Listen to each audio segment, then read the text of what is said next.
정치 맞수다 시작하겠습니다. 오늘은 김상일 정치평론가, 장성철 공론센터 소장과 함께하겠습니다. 어서 오세요. 안녕하세요. 안녕하세요. 이재명 대통령이 주요 7개국 G7 정상회의가 열리는 캐나다에 도착해서 일정을 소화하고 있습니다. 1박 3일의 강행군 일정인 만큼 곧바로 정상들과의 만남을 이어가고 있습니다. 그런데 출국길 전용기 안에서 예정에 없던 기자간담회가 열렸습니다. 먼저 보시겠습니다.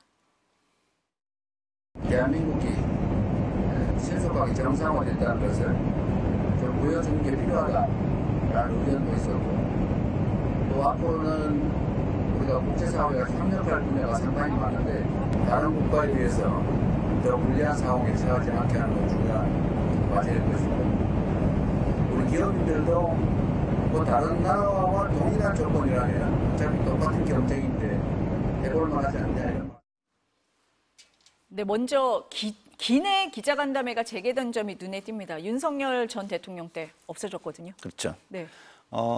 초기에 어떤 국정 운영의 자신감 이런 것들이 보여진 장면이 아닌가 이런 생각이 들고요. 이런 자신감은 또 국민의힘이 불법 계엄 이후 어떤 그런 논란에서 국민들의 불신에서 헤어나오지 못하고 개혁하지 못하고 쇄신하지 못하는 모습에서 비롯되는 자신감도 더해진 거 아닌가 이런 생각이 듭니다. 어쨌든 초기의 이 자신감이 어떤 피로감이 좀 쌓이더라도, 그리고 피로감이 느껴지는 질문들, 이슈가 많아지더라도 계속 이어질 수 있기를 기대해 봅니다. 소장님 어떻게 보셨어요? 보기 좋았어요. 네. 저는 즉흥적인 기자간담회를 한다는 것은 그만큼 국정 여러 가지 현안에 대해서 자신감을 갖고 있다. 그렇게 말씀을 드릴 수밖에 없고, 윤석열 전 대통령이 이상한 거였죠. 저런 기자간담회 가면서 기자들과 스킨십도 넓히고 대략적인 활동에 대해서 얘기를 편하게 나눌 수 있잖아요. 그러니까 저게 정상적인 거였다. 윤석열 전 대통령이 저런 거 안 한 것이 이제 즉흥적으로 하면 괜히 말실수하고 또 그것이 구설수가 되고 또 비판의 지점이 되니까 안 했던 건데, 저렇게 좀 원론적인 편한 얘기 하시는 것은 앞으로도 좀 자주 하셨으면 좋겠다. 그런 생각이 드네요. 지금 평론가님 말씀하실 때 현안에 대해서도 얘기를 하더라. 이런 말씀 하셨잖아요. 제가 뭐 대통령실이나 청와대 출입했던 기자들한테 물어보니까 문재인 전 대통령 때도 기내 간담회를 하기는 했는데 현안은 되도록 물어보지 말라고 했고 또 물어보면 대답을 잘 안 했다고 하더라고요. 근데 오늘은 보니까 좀 예민한 질문도 많았거든요. 어떻습니까? 그러니까요. 이게 제가 이전 질문에 살짝 말씀을 드렸지만 상대성이라는 게 이제 있는 것 같아요. 그래서 옛날에 이제 야당이 뭐 굉장히 뭐 험잡을 데가 없고 비판 세력으로 인정받을 때는 도덕적인 이슈가 나오면 그거 가지고 굉장히 막 꺼려하고 막 그랬죠. 근데 지금은 그 도덕적인 이슈가 상대적으로 크다라고 생각이 안 드는 상황인 거예요. 그리고 이전 정권에서 또 보여준 청문회의 모습들이 있잖아요. 그 이전 문재인 정부를 한껏 비판을 하다가 이전 정부에서는 어땠습니까? 논란 있는 사람들을 전혀 어떤 국민들에게 눈치 보지 않고 그냥 끌고 갔잖아요. 뭐 청문회 때도 그랬지만 심지어 이태원 참사가 있은 후에 이상민 장관 케이스는 뭐 굉장히 심각할 정도로 국민을 완전히 무시하는, 없는 듯이 하는 그런 행보였습니다.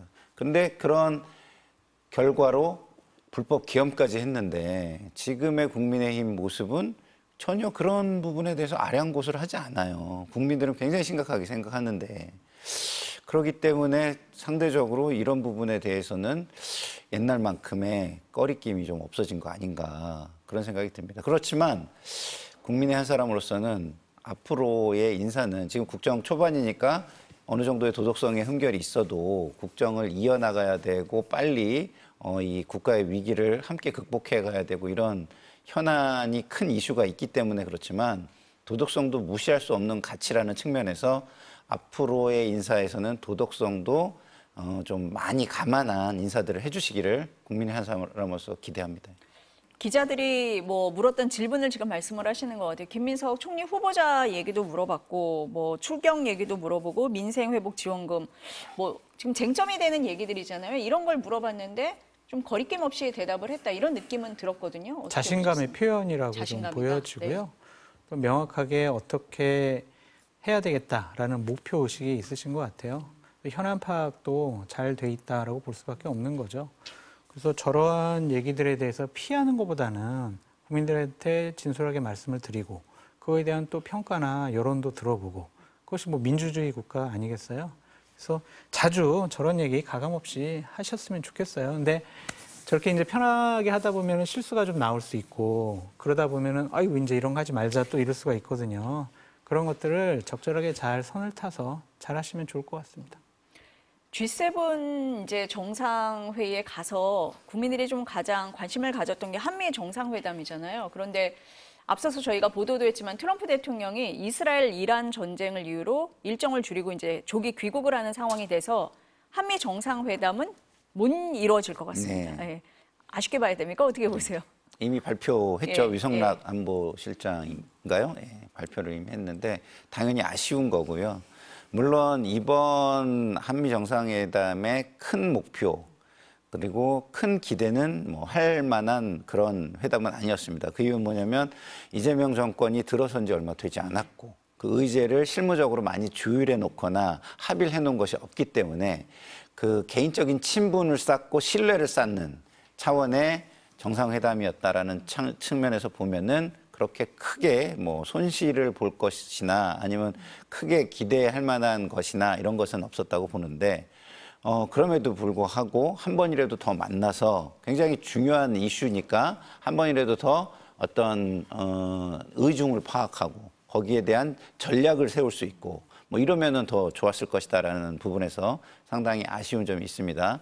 하지만 이번 G7의 그 정상회담은요, 우리 K 민주주의의 회복성이라는 것이 국제적으로 굉장히 인정을 받는 거예요. 그런 부분을 상징적으로 그 시각적으로 보여준다는 점이 굉장히 큰 의미였기 때문에 그것만 가지고도 이번 G7 정상회의는 상당히 큰 의미를 가질 수 있는 것이다 이렇게 생각합니다. 우리가 정상외교를 할 수 있는 국가로 돌아왔다는 걸 보여주는 것만으로도 네. 이번 참가에 합격점을 줄 수 있다. 그렇죠. 네. 어떻게 보세요, 부장님? 정상 국가임을 세계 만방에 알리는 것만 해도 상당히 큰 성과다라고 볼 수밖에 없는 것 같고요. 첫 데뷔 무대잖아요. 그렇죠. 저희가 가지고 뭐 관세 협상과 관련해서 우리가 원하는 거 다 얻어오겠습니다. 뭐 주한미금, 부담금 확 줄여서 우리가 원하는 거 다 하겠습니다. 이랬으면은 저는 점수를 안 줬을 텐데 대통령께서도 정상외교가 가능한 국가로 돌아왔다는 것을 알리는 것이 1차 목표다. 이런 점이 상당히 좀 마음에 들고 이제 외국 정상들과 안면 트는 게 중요한 것 같아요. 그래서 대한민국은 민주주의 회복 탄력성이 큰 그러한 위대한 대한민국이다. 대한민국 국민들은 상당히 위대하다. 그런 인식만 줘도 성공적이 아니냐. 너무 많은 성과 얻어오려고 하실 필요도 없을 것 같고요. 지금 여러 정상들과 양자회담 통해서 그냥 얼굴 익히고 현안 문제에 대해서 그냥 차분하게 논의하시는 것 같은데 일단은 저러한 모습이 상당히 좀 안정감을 보이는 것 같아서 오히려 좀 다행이다. 정말 많은 성과 갖고 오겠습니다. 이렇게 안 하는 것이 훨씬 더 좀 좋아 보인다. 그렇게 말씀드려요. 말씀하셨지만 아쉽게 한미 정상회담은 다음 기회로 미뤄야 될 것 같은데 한일 정상회담은 열린다고 하니까요. 좀 지켜보도록 하겠습니다. 두 분 다 일단 후한 점수를 주시는 것 같습니다. 국내 얘기로 좀 넘어와 보겠습니다. 어제 국민의힘 신임 원내대표로 3선의 송원석 의원이 선출이 됐습니다. 오늘 첫 원내대책회의를 열었는데요. 발언부터 들어보시겠습니다. 혁신위는 김용태 비대위원장이 제안한 5대 개혁안을 포함하여 당의 전반적인 시스템 개혁까지 포함하는 구조개혁을 논의하고 당내 의견을 두루 수렴하는 개혁안을 준비할 것입니다. 혁신의 목표는 다시 전국 정당으로 나아가는 것입니다. 핵심은 수도권 민심의 복원입니다. 변화를 거부하면 멸종을 피할 수 없습니다. 우리 국민의힘은 국민과 함께 혁신위를 통해 생존을 위한 변화와 쇄신을 추진하겠습니다. 저희가 또 표 분석을 좋아하니까 표 분석부터 먼저 좀 해보겠습니다. 송원석 원내대표가 어제 투표에서 106표 중에 60표를 얻었습니다. 김성원 의원이 30표, 이현승 의원 16표. 3명이 출마를 했으니까 결선 투표까지 갈 거다. 이렇게 말씀하시는 분들이 많았는데 첫 투표에서 과반을 넘겨서 결정이 됐어요. 그런데 숫자를 보니까 친윤 대 친한 대체로 뭐 비슷하다 이렇게 보시는데 그렇습니까? 친윤 대 친한이 비슷하다라는 60, 네. 30, 16이 네. 친윤계 몇 명, 친한계 몇 명 나눈 거 아니냐 뭐 이런 분석. 근데 김성원 의원표 30표는 네. 뭐 어쨌든 주류 세력에 대한 반대 생각이 있는 분들과 친한계 의원들이 합쳐진 표인 것 같고요. 이현승 의원이 얻은 16표는 이현승 의원이 사선 부산의 중진 의원이잖아요. 그러니까 워낙 또 의정활동 많이 했고 PK 지역에서도 좀 밀어준 분위기가 있어가지고 이걸 뭐 친한계다, 비주류 세력이다 이렇게 보기는 좀 어려울 것 같고요. 범주류 세력이 이현승 의원을 지역적인 기반을 갖고 좀 밀어준 거 아니냐 그렇게 생각이 드는데 소건석 국민의힘 원내대표가 말씀은 정말 잘하셨어요. 이대로만 된다면은 국민의힘이 다시 국민들의 관심을 받을 수 있을 것 같다. 그런 생각이 드는데 이게 말로만 끝날 것 같다라는 그러한 우려가 있습니다. 그러니까 김용태 비대위원장이 5개 개혁안 냈는데 그거는 이제 무시하는 거잖아요. 쓱 이제 옆에 밀어놓는 거예요. 밀었어요? 밀어놨죠. 밀어놓고 이제 다른 답안지 갖다가 혁신을 통해서 우리 논의할 거야. 이런 거잖아요. 김용태 비대위원장은 인정 안 하는 겁니다. 그냥 어차피 6월 30일 날 임기가 끝나니까 당신은 떠들어라. 그냥 당신 얘기 별로 들을 가치가 없는 거야. 그냥 우리끼리 한번 알아서 해볼게. 이렇게 좀 느껴지거든요. 송원석 원내대표가 국민의힘은 생존을 위한 변화와 쇄신을 추진하겠습니다. 이렇게 얘기하셨잖아요. 이게 국민의힘이 아니라 우리 친윤 주류 세력은 생존을 위한 변화와 쇄신을 추진하겠습니다. 이렇게 되면 안 돼요. 그러면 정말 국민들이 인정할 만한 혁신위원장 모시고 거기서 개혁안 내놓고 전당대회 어떻게 할 것인지 영남 기득권 이건 어떻게 우리가 내려놓을 것인지 그런 것들에 대해서 차근차근 좀 국민들께 보여줘야 되지 않을까. 말로만으로는요. 개혁 변화 이뤄낼 수 없습니다. 아니 그러니까 처음에 과반이 안 나올 거라고 좀 예상하신 분들은 지금 친윤 주류 세력이라는 이렇게 도로 친윤당이라는 얘기가 좀 부담스러운 측면도 있고 개혁 얘기가 워낙 나오니까 조금 달라지지 않을까 그리고 3파전이면 좀 달라지지 않을까 이렇게 봤던 부분도 있는 그렇죠. 것 같거든요. 예. 예. 그리고 이현승 의원이 표를 많이 좀 잠식하면 또 그거에 대한 변화가 상당히 있을 것이다 이렇게 예상을 했는데 결국은 그렇지 않았습니다. 공천이 곧 당선인 분들은 변하지 않는다. 이것을 보여준 표였다. 저는 이렇게 보여지고요. 송원석 원내대표께서 전국 정당을 강조하셨는데 모습은 영남 자민련이었다. 이런 생각이 듭니다. 그러면 이 영남 자민련을 극복하지 못하면 전국 정당이 될 수 있을까? 수도권 민심을 얻을 수 있을까? 전혀 얻기가 쉽지 않아 보입니다. 그러면 송원석 원내대표께서 규정한 결말은 멸종이거든요. 멸종으로 가게 될지 뭐 지켜봐야 될 것 같은데요. 어쨌든 이런 얘기를 했어요. 분열과 갈등적 요소가 있기 때문에 있는지 살펴봐야 되기 때문에 김용태 비대위원장의 혁신안을 받는 게 좀 쉽지 않다는 식으로 얘기를 했어요. 그러면서 변화와 쇄신이 멸종을 안 하는 길이라고 해요. 근데 변화와 쇄신을 하면서 분열과 갈등이 전혀 없을 수가 있을까요? 기득권을 해체하는 건데 저는 이걸 보면서 변화와 혁신은 의지가 있어야만 앞으로 나갈 수 있는 건데 의지는 없고 국민들한테 잘 보이는 얘기는 해야겠고 정도의 지금 스탠스가 아닌가 참 좀 안타깝다는 생각이 들었습니다. 그러니까 이분들이 지금 나오는 메시지들을 보면은 변화와 쇄신이라는 것이 당내 갈등과 분란을 없애는 쪽으로 가는 것 같아요. 치열한 어떤 노선 투쟁을 통해서 당이 지향해야 될 목표 그리고 민심의 바다 이것을 지금 변화와 쇄신이라고 생각하는 것 같지가 않고 우리 친윤들 그리고 우리 영남 주류 세력들이 기득권을 어떻게 유지를 할까 그거에 더 좀 방점을 두는 것이 아니냐. 왜냐하면 메시지가 이거잖아요. 단합해야 됩니다. 우리끼리 뭉쳐야 됩니다. 결속해야 됩니다. 왜? 이재명 정권에 우리가 야당으로서 역할을 하려면 내부에 분열이 있으면 안 됩니다. 그게 뭔 소리겠어요. 다른 얘기 하지 마. 내가 하는 얘기, 우리가 하는 얘기 따라와 이거잖아요. 과연 그러한 메시지를 내고 있는 분이 변화와 쇄신을 이끌어낼 수 있을까? 그런 의구심이 있는데 일단 하시겠다고 했으니까 혁신위원장을 정말 누구로 하실 것인지 그걸 지켜보고 다시 한번 평가를 해봐야 할 것 같습니다. 그러면은 소장님 생각하실 때 지금 이제 혁신위원회 구성하겠다고 한 건 김용태 비대위원장 인정 안 하고 비대위 체제 인정 안 한다 뭐 이렇게 들으면 되는 겁니까? 그렇게 될 것 같아요. 그러니까 김용태 비대위원장 임기가 6월 30일이잖아요. 끝나죠. 김용태 비대위원장은 아니 제발 부탁해요. 제가 5개 혁신안 내놓은 거 전당원 투표 좀 붙여주세요. 그렇게 얘기했지만 좋은 생각인 것 같은데요. 뭐 끝이잖아요. 그러고 우리 혁신이 만들게요. 우리 혁신안 다시 한번 논의해 봅시다. 이랬단 말이에요. 무시하는 거잖아요. 그거는 이제 전당원 투표 붙이지 않겠다는 거잖아요. 왜 그러겠어요? 김용태 비대위원장은 6월 30일이면 지도부에서 내려올 사람. 어차피 내려간다. 당신하고 무슨 얘기 나누겠어. 그러니까 비대위원장은 권력이 있지만 비대위원장으로서 권위가 없는 거예요. 그러니까 인정을 안 하는 거잖아요. 그렇기 때문에 비대위원장인 김용태 위원장을 인정을 안 하고 당은 우리가 이제 접수했잖아. 그러니까 조용히 있어.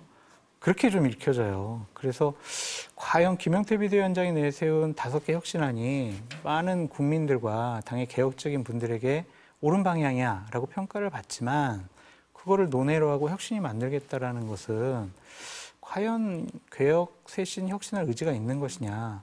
아니면 제 아이디어를 드리면 김용태 비대위원장이 비대위원장으로서 해내지 못한 혁신위원장을 임명하는 거예요. 그래서 정말 당신한테 당 혁신과 개혁에 대한 전권을 줄 테니까 한번 마음껏 당을 개혁해봐라. 그렇게 하면은 야 진짜 전국 정당으로 수도권 민심 신경 쓰는 그런 메시지가 맞구나. 그렇게 인정할 텐데 또 이제 주류에서 누군가 혁신위원장을 임명을 한다면 그건 그냥 말뿐으로 끝나겠죠. 아니 오늘 아침에 그 송원석 원내대표가 그 회의에서 한 발언을 보면은 김용태 비대위원장이 얘기했던 5대 개혁안을 포함해서 혁신위에서 뭐 논의를 해보겠다 이런 얘기를 하기는 했거든요.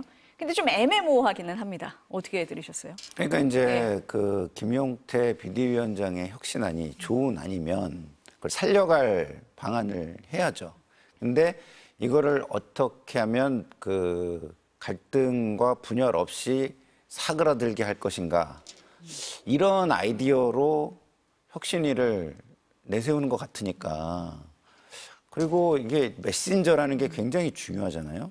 메신저가 개혁할 것 같지 않은 메신저가 개혁을 얘기하면, 그리고 개혁이 절박하지 않은 메신저가 개혁을 얘기하면 개혁이라는 게 쉬운 것도 아닌데 국민들한테 신뢰가 가고 그게 메시지가 잘 증폭이 될까요? 안 되잖아요.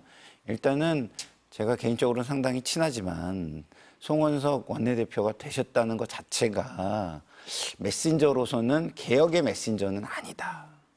오히려 기득권적인 메신저 성격이 강하다라는 측면에서 제가 볼 때는 메시지를 만약에 신뢰를 얻고 싶다면 훨씬 강하게 그리고 의외성이 있게 내셔야 되는데 너무나 영남 자민련의 예측 가능한 색깔로 내시고 있는 거 아닌가. 그런 측면에서 보면 김용태 비대위원장은 앞으로 설 자리가 좀 점점 없어지지 않을까. 근데 그냥 한꺼번에 거칠게는 안 하실 것 같아요. 기술적으로, 기교적으로 이렇게 사라지게 페이드 아웃 시키듯이 이렇게 하실 것 같다는 느낌이 강합니다. 오늘 더불어민주당 김병기 신임 원내대표하고 국민의힘 송원석 원내대표가 조금 전입니다. 오후 2시부터 상견례 겸 회동을 한다고 해요. 그런데 지금 쟁점 법안도 있고 추경도 있고 법사위원장 자리 놓고 서로 달라고 하고 합의가 쉽지 않은 내용들이 꽤 있거든요. 여야 관계는 어떻게 보십니까?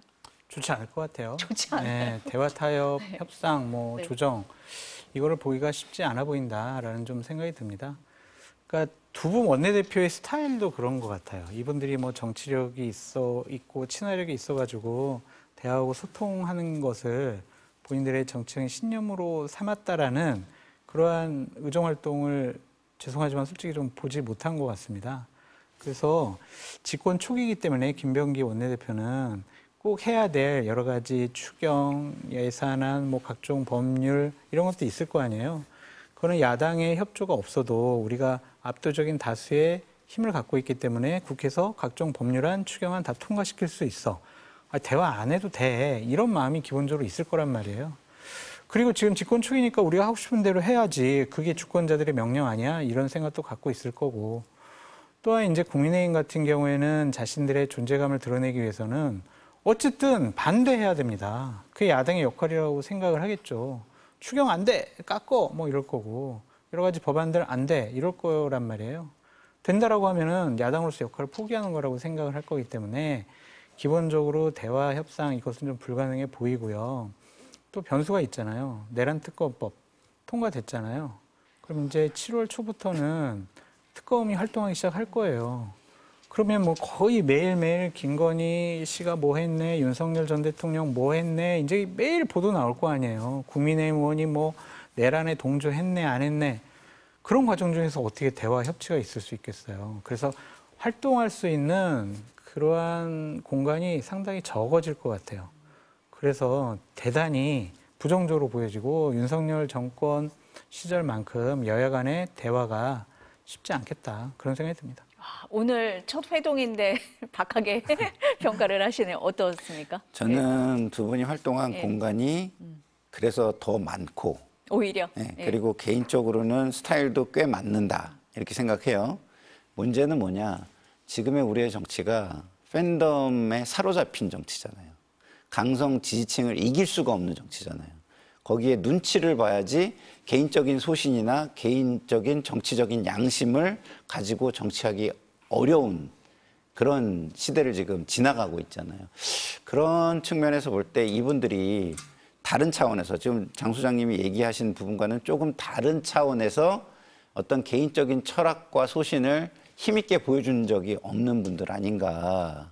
굉장히 좀 실무형이 아닌가. 그래서 정책 논의 이런 거는 성과를 많이 내실 것 같아요. 뭐 추경이라든가 뭐 이런 것들은. 근데 조금 정치색이 입혀져 있는 정책이라든가 이런 부분에 대해서는 지금의 정치 환경이 이분들의 정치력으로 돌파할 수 있는 것은 아니다라는 측면에서 많은 합의와 성과가, 협치 성과가 있기는 좀 쉽지는 않지 않을까라는 게 개인적인 생각이고요. 그리고 저는 민주당이지만 법사위원장은 저는 내주는 게 맞다고 봅니다. 왜? 지금 가뜩이나 국민들이 민주당이 굉장히 힘이 있다고 생각해요. 법사위원장 없다고 못할 일이 없습니다. 근데 법사위원장마저 안 내주면은요, 권력 독점의 우려를 가지고 있는 분들이 꽤 계시거든요. 그래서 그런 부분을 우려를 강화시켜주는 쪽으로 갈 거 아니에요? 그러면은 앞으로 무슨 실수가 있거나 책임져야 될 일이 있을 때 그야말로 책임을 분산하지 못하고 오로지 그 책임을 다져야 되는 상황들이 올 수가 있어요. 그래서 어느 정도 견제를 할 수 있는 공간을 열어주고 그런 거를 넘어가는 식으로 가야 책임도 좀 분산시키고 하는 것이다라는 측면에서 저는 좀 너무 그 강성 팬덤에만 너무 이렇게 의존하는 정치는 좀 안 했으면 좋겠다. 누가 봐도 협치를 하려면 그리고 정치가 책임을 나누려면 견제의 기능은 보호해줘야 되는 거 아닌가요? 저는 개인적으로 좀 그렇게 생각합니다. 그런데 김병기 원내대표는 법사위원장 자리는 안 내주실 것 같더라고요. 국회의장에게 이미 얘기를 했다, 뭐 이런 보도가 나오고 있잖아요. 네. 민주당이 대선에서 이겼지만 가장 좀 조심해야 될 부분이 내로남불일 것 같아요. 지난 윤석열 정권 2년 6개월 동안 본인들이 한 말이 있어요. 비판하던 지점들이 있습니다. 그런데 정권이 바뀌었다고 여당이 됐다고 그러한 비판의 행동을 그대로 한다라면 이거는 내로남불, 그리고 국민들은 또 쌓아놓을 수밖에 없거든요. 그래서 좀 여당이 양보해야 돼요. 여당이 양보 안 하면 야당이 뭘 양보합니까? 저도 이제 원내대표, 여당 원내대표 보좌관을 했었는데 그때 원내대표가 일주일에 한 두세 번은 출근을 본인 원내대표실로 가지 않고 야당 원내대표실 먼저 가요. 그래서 문 열고 그냥 들어가요. 그래서 아유, 원내대표님 오셨냐고. 계시면 가서 차 한 잔 아침에 하고 오는 거고, 안 계시면 거기 있는 보좌진들 다 좀 인사하고 오고. 그래서 이제 대화 타협 분위기를 만들어가는 거거든요. 근데 지금 그런 상황이 아니기 때문에 상당히 여야 간 대화하기가 쉬워 보이진 않는데 그래도 좀 조금은 야당으로서 활로를 열어주기 위해서라도 좀 양보하시는 것이 어떨까 그런 생각이 듭니다.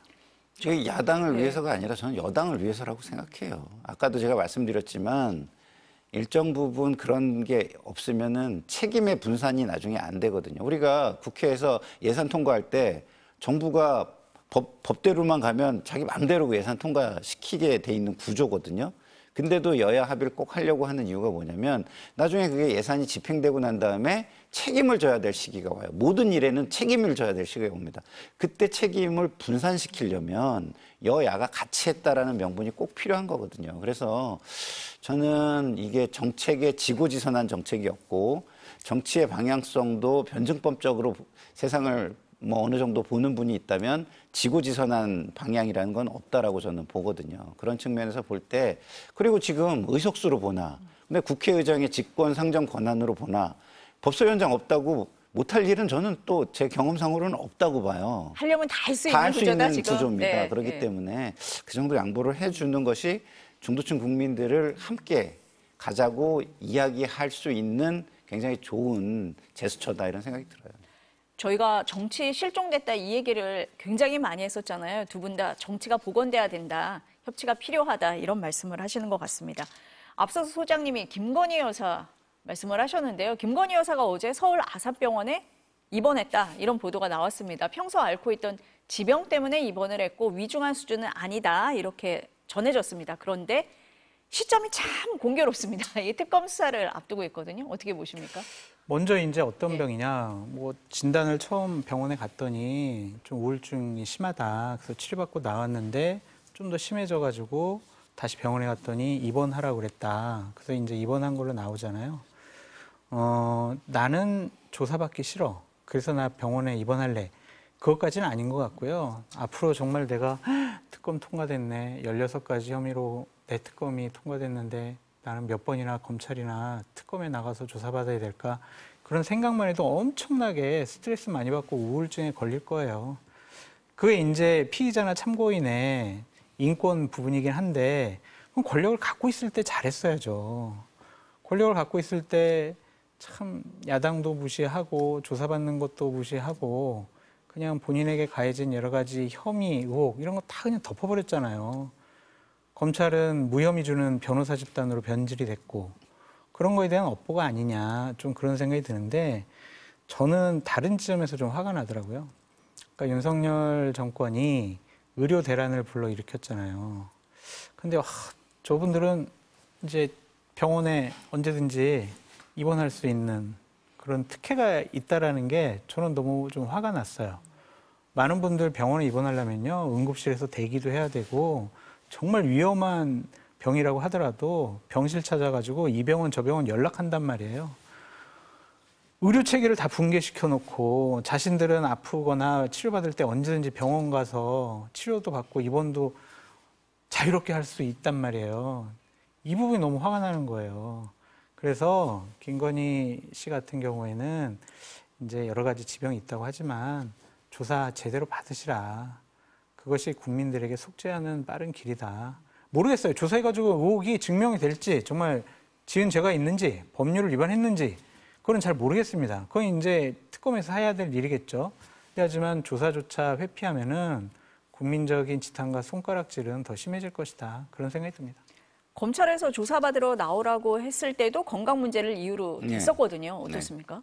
그러니까 우리 옛날에 드라마 보면 재벌 총수들이 뭐 본인이 즐길 때는 막 그냥 팔팔하다가 본인이 안 좋으면 뭐 그 혈압도 오르고 우울증도 생기고 급 휠체어를 타야 되는 그런 상황이 오고 그러잖아요. 그런 게 떠오르잖아요. 권력의 최고 정점에 있었던 분들이면 책임지는 것도 아무리 본인 개인적으로는 어렵고 힘들어도 좀 멋있게 책임을 졌으면 좋겠다는 생각이 저는 들었어요. 그래서 참 지금 이 시기에 이렇게 입원을 하면 사람들이 정말 아파서라고 생각을 해줄까? 거의 동의를 해줄까? 저는 뭐 제가 좀 야박한지는 모르겠지만 잘 동의가 안 되는 거예요. 그리고 우리가 조국 전 장관 수사할 때 가족들이 입원할 때 이번에도 다 조사 받아야 돼 라고 해가지고 뭐 병원복 입고도 나오고 휠체어 타고도 나오고 다 했잖아요. 김건희 여사도 그렇게 해야죠. 그렇게 저는 해야 된다고 봅니다. 지금 아무리 뭐 우울하다 그래도 아유 일 안 풀리는 모든 사람이 다 우울해요. 저도 일 안 풀릴 때는 우울한데 예? 병원 입원하고 싶은데 병원 입원 안 시켜줘서 그렇지. 예. 그렇기 때문에 저는 저런 모습이 국민들을 굉장히 좀 약간 뭐랄까 짠하다라고 생각을 주지 못하고 짜증난다고 생각을 주게 될 것 같다 이런 생각이 듭니다. 어제 김건희 여사 입원 얘기가 나왔는데 또 어떤 보도가 나왔냐면은 신데렐라 수사 얘기가 나왔습니다. 아실 것 같아요. 두 분이 이게 무슨 얘기인가 아실 것 같은데 통일교 측에서 건진법사 전성배 씨를 통해서 김건희 여사에게 고가의 샤넬백을 건넸다. 이거 뭐 다 알려진 얘기잖아요, 지금. 그런데 그 수행비서가 매장을 방문해서 다른 제품으로 교환을 했는데 처음엔 가방 2개였는데 이걸 가방 3개하고 신발 하나로 바꿨다 뭐 이런 거잖아요. 그래서 신발 사이즈를 보면 이게 김건희 여사 건지 아닌지 알 수 있다. 그래서 신데렐라 수사다. 뭐 이 얘기까지 나왔단 말이에요. 근데 그게 뭐 밖으로 간 유모행정관 발치수랑 같으면은 유모행정관 뭐 본인 거다 이렇게 우길 수가 있어가지고 이것도 조사가 필요한데 참 부끄럽고 창피하잖아요. 어떻게 이런 것까지 우리가 비유하면서 이렇게 참 평론을 해야 되는 것인지 참 별짓을 다 했구나 그런 생각도 좀 듭니다. 그래서 창피해요 한마디로. 어떻게 보세요, 이거는 평론가님? 신데렐라는 맞으면은 왕비가 되는 거고 이건 맞으면 범인이 되는 거잖아요. 그런 측면에서 전혀 다른데 정말 이런 식으로 뭐랄까요?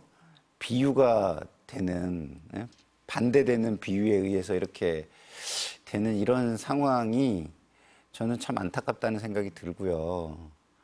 참 어떻게 이렇게까지 우리의 정치 그다음에 권력자, 대통령이죠. 그러니까 최고의 권력자 그런 부분이 이렇게 희화될 수가 있을까? 어디까지 우리는 추락해야 하는 걸까?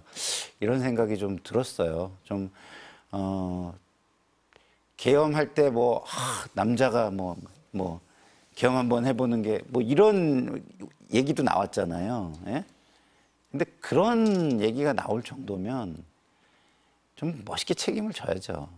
부인도 마찬가지고. 그래서 저는 지금 이런 신데렐라 수사 이런 비유가 나오는 것이 굉장히 저는 좀 안타깝고 예? 좀 우리 정치가 국민들에게 희망을 줄 수 있을까 이래가지고 이런 생각이 듭니다. 두 분 다 답답하다라고 말씀하실 만한 장면 하나 더 보여드리겠습니다. 어제 윤석열 전 대통령 재판도 있었는데요. 특검이 임명된 이후에 첫 번째 재판이니까 기자들이 이 질문을 많이 했을 거잖아요. 어떻게 반응했는지 보시겠습니다. 경찰 출석 요구 이번엔 응하실까요? 세계 특검 모두 아니, 저 사람들 좀 보게 이 앞을 가로막지 좀 말아주시면 안 되겠어요? 네? 이쪽으로 조금 앞으로. 네? 세계 특검 모두 정치보복 특검이라고 보십니까? 특검에 관한 질문을 하는데 기자에게 나 지지자들 봐야 되니까 저쪽으로 빠져달라 이렇게 대답을 한단 말이에요. 지지자들을 내가 봐야 되니까가 아니라 내가 지지자들한테 보여줘야 되니까 왜 막아 이 말씀하신 거잖아요. 근데 좀 약간 기자가 불편하니까 면박을 줬다라고 저는 보여져요. 진실은. 근데 기자분이 굉장히 기자 정신이 투철하신 것 같아요. 전혀 미동도 안 하고 계속 질문하면서 따라가시더라고요. 참 훌륭한 기자님이다. 박수 쳐드리고 싶고요. 대통령까지 하신 분이 국민의 알 권리를 지금 보장하기 위해서 재판이 이루어지고 있습니다. 그런 것들과 관련해서 기자가 국민의 알 권리를 위해서 국민을 대신해서 질문을 하는데 내 강성 지지자들이 나를 못 보잖아. 이 얘기를 한다는 것이 이게 말이 되는 건지 정말 저분이 어떻게 대통령 자리에 올랐을까 정말 그런 안타까움이 좀 들었어요. 아까 뭐 안타까운 거 하나 더 보여주신다 그랬는데 안타까움이 2배로 들었습니다. 소장님 어떻게 보셨어요? 안타까운 게 아니라 화가 나죠. 저런 모습 보니까. 짜증내는 거잖아요, 지금. 그러니까 저런 모습 보이는 것이 참 일관되긴 하다. 그런 좀 생각이 드는데 좀 저런 윤석열 전 대통령의 모습을 보는 것만으로도 상당히 좀 화가 치밀어 오른다. 날도 후덥지근한데 참 짜증이 더 많이 난다. 이렇게 말씀을 드리고 이제 저런 모습도 보는 것도 좀 뭐 얼마 안 되지 않을까 그런 생각이 좀 들어요. 내란 특검이 본격적으로 진행이 되게 되면 여러 가지로 인신에 대한 다른 조치가 좀 나오지 않을까 그런 생각이 드는데 지금 저런 말투와 억양과 행동, 표정들을 보면 전혀 뭐 내가 잘못했다거나 반성을 한다라는 건 전혀 볼 수가 없잖아요. 그러니까 국민들이 저런 부분에 더 화가 날 것 같아요. 그러니까 한마디라도 해 주실 수 있잖아요. 정말 제가 저 때문에 많은 국민들 힘들어하고 어려워하고 여러 가지 위험스러운 상황 처한 거 참 죄송하고 유감스럽게 생각한다. 그 말 못할까요? 참 전직 대통령으로서 품이나 위험 같은 건 전혀 볼 수가 없는 상황이다. 그렇게 말씀드립니다. 아니 며칠 전에는 경찰에서 출석하러 나오라고 한 날, 조사받으러 나오라고 한 날 반팔에 반바지 입고 상가 거니는 모습도 나와서 안타깝다, 화난다 뭐 이런 반응이 많았는데 이 어제 모습을 보니까 더한 것 같습니다. 민주당에서는 그래서 특검 방해에 대해서는 단호하게 대응하겠다. 좀 강하게 나오고 있습니다. 관련 발언 먼저 들어보시겠습니다. 내란 특검, 김건희 특검, 해병대원 특검 등 3대 특검으로 헌정 질서와 민주주의, 사회 정의를 바로 세우겠습니다. 진상규명을 방해하는 불순한 시도에는 단호히 대응하겠습니다. 특검이 온전하게 진실을 밝힐 수 있도록 국회가 뒷받침하겠습니다. 국민의힘 안철수 의원 같은 경우는 신임 원내대표에게 3대 특검에 협조해야 한다 이렇게 요구하기도 했습니다. 그런데 앞서서 저희가 봤지만 윤석열 전 대통령 부부는 다른 모습을 보여주고 있는데요. 특검 수사 어떻게 전망하십니까? 두 가지 측면에서 굉장히 중요해요. 하나는 진실이 밝혀져야 앞으로 사람들이 어떠한 일을 해나가는 데 있어서 기준이 됩니다. 그리고 그것에 대해서 갈등적인 요소를 해소할 수 있어요.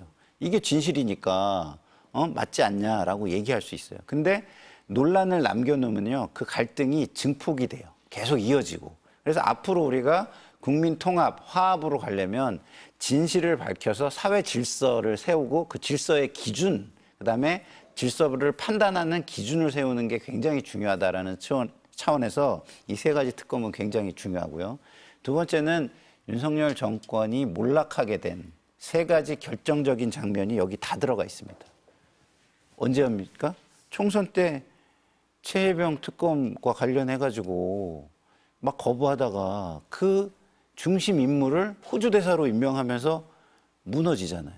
그리고 김건희 여사와 관련된 많은 의혹들을 부인하거나 옹호하거나 보호하거나 방탄하면서 무너지기 시작하잖아요. 그리고 마지막인 이 불법 계엄에 의한 내란 혐의예요. 이 세 가지가 윤석열 정권 몰락의 아주 결정적인 세 장면입니다. 이런 세 장면 때문에 국민들이 선거를 통해서 심판을 했어요. 그러면 그 심판에 대한 법적인 결과를 내놓는 것이 응당한 겁니다. 그런 이 두 가지 측면에서 굉장히 중요한 일이고 이것을 국민의힘이 받아들이지 못한다면 정상적인 정당 자체가 되기가 어렵다. 그냥 영남 자민련의 길을 쭉 가시는 게 편하게 가시는 게 불편하지도 않잖아요. 그렇게 하면은 그냥 당선되시는 분들끼리 그냥 하는 거니까 그렇게 가시는 게 맞다 이런 생각이 듭니다.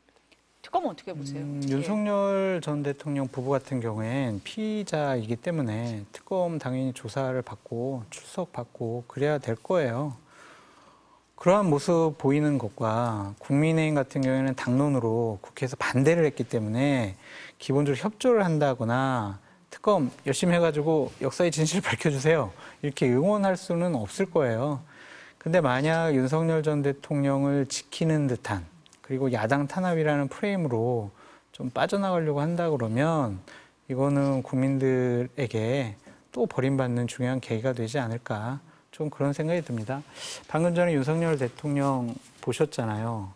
저렇게 피의자인데 경호 차량 타고 경호원들 경호받으면서 법원에 왔다 갔다 하는 모습. 국민들이 어떻게 생각을 하겠습니까? 저런 전 대통령 부부의 저런 모습을 결코 국민의힘은 옹호하거나 방어하거나 예를 들면 또 그냥 뭐 특검 가면 앞에서 그냥 지키자 뭐 화이팅 이런 모습 절대로 보이면 되지 않는다. 차분하게 수사를 좀 지켜보시라 그렇게 말씀드립니다. 야당을 하려면 국민들로부터 야당의 자격을 획득해야 됩니다. 근데 지금 김민석 후보자에 대한 뭐 도덕성 검증이나 이런 걸 하는데도 그 말을 할 자격이 있느냐의 논란이 먼저 생기는 거예요. 비판과 견제를 하려고 해도 국민들로부터 어느 정도 자격을 인정받아야 됩니다. 근데 이런 내란 혐의나 이런 거와 관련해가지고 털어내지 못하면 어떻게 야당의 자격을 인정받고 견제 세력으로서의 자격을, 지위를 인정받겠습니까? 그렇기 때문에 지금 이재명 대통령께서 상대적으로 굉장히 자신감 있는 모습을 보이잖아요. 평상시 같으면 이런 도덕적인 논란이 나오면 적어도 그래도 조금은 국민들께 다음에 좀 더 잘할게요 라는 말씀을 하셔야 되거든요. 근데 그런 분위기조차도 잘 형성이 안 되잖아요. 왜 그럴까요?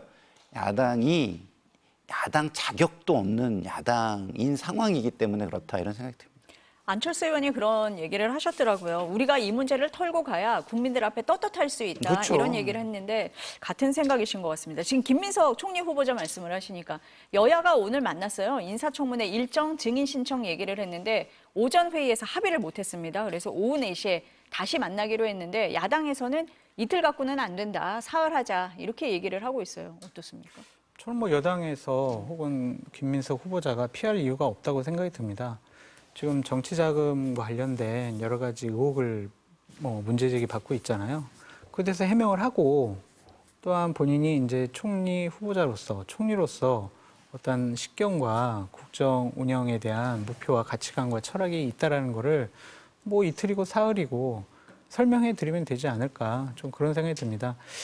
김민석 후보자가 뭐 오늘도 계속 페이스북에다가 본인의 입장을 계속 내세우고 있는데 그렇게 해명할 수가 있고 떳떳하고 여러 가지 법적인 문제가 없다면 뭐 3일 정도 하면서 본인의 여러 가지 역량을 보여주는 것도 답이다.